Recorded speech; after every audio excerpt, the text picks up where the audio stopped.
I greet you in Jesus' precious name. It is Saturday morning. It is the 3rd of December, the year 2022, and this is your friend Angus Buchan with a thought for the day. Ecclesiastes chapter 3 and verse 4. It speaks about seasons, and verse 4 says, a time to mourn.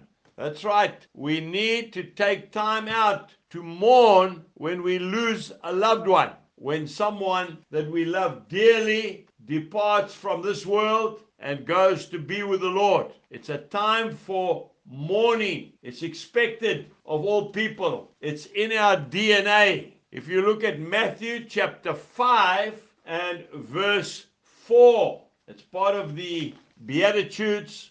Blessed are those who mourn, for they shall be comforted. It is a most sensitive time in our lives, and everyone has to go through it sooner or later. You know that even Jesus himself wept with Mary and Martha when they were mourning the death of their brother Lazarus. You find that in John chapter 11, verse 35. Jesus wept. And yet he knew that Lazarus was about to be raised from the dead. Mourning the loss of a loved one is a very real emotion. And we need to extend a lot of compassion to people when they are in that state. And we as Christians should be the first to go and to comfort someone who we know has lost a loved one. And those who are shocked by the great loss of a child, a husband,